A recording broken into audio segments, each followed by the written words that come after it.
So kuya mo one shot na naman Magandang aminin mong may nagbabalik. mas At dahil magaling nga may sa'yo nagtanong kasi- sa atin, ano daw ba yung loadout natin sa Apex Skin ng 117? Kasi di ba lumabas na yung 117 na mythic ngayon. So maraming naka-mythic na 117. Di ba?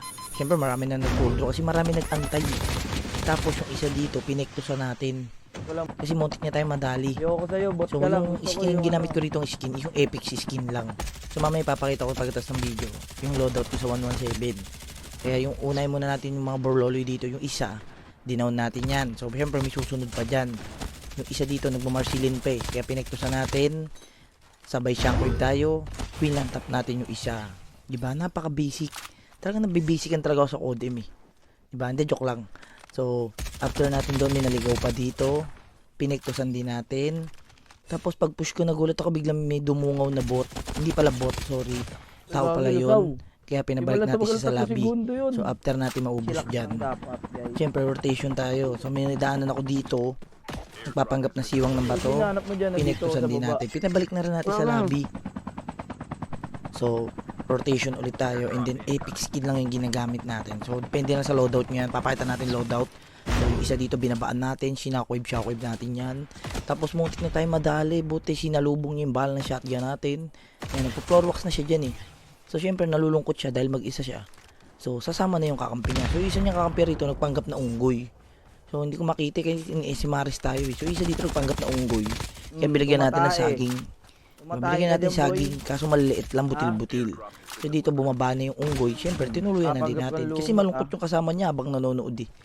Panoorin niya na lang kung paano natin bubugbugin yung mga kakampi niya. Siyempre na down 2. Siyempre babalikan natin yan. Siyempre hindi sila masaya kasi dalawa pa lang sila. Kaya gagawin na natin tatlo yan. Diba? Ginawa natin silang tatlo para tatlo silang manonood sa last game nila. Diba? Siyempre ayaw naman natin na malungkot yan. Tapos biglang may revival dito. Kala ko ito yung last guy. Hinahanap ko kasi yung last guy. Hindi para siya yung last guy. Kaya maswerte pa.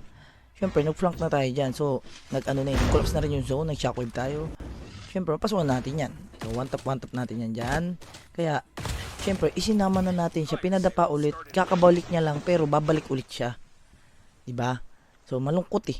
So dito may nadaanan tayong mga naglalaban na bot. So nagultaw kala ko mga tao. Hindi pala mga bot lang pala to. Yan tayo nag-practice tayo mag one tap. So naubos natin yung kalaban. Diba? So dito na tayo mapunta. Sa kabilang dimensyon.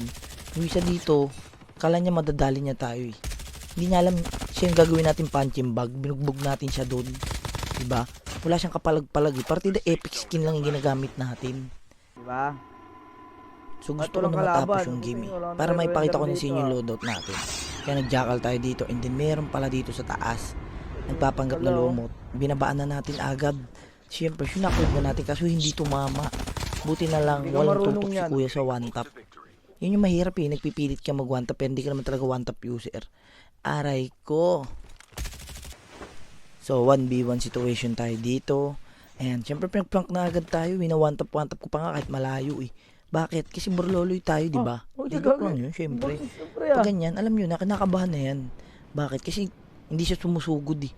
Gumagawa rin siya ng diskarte. Pero kinakabahan. Bakit? Tignan nyo, tatakbo yan dyan. Nagulat siya, naramdaman niya yung presensya natin.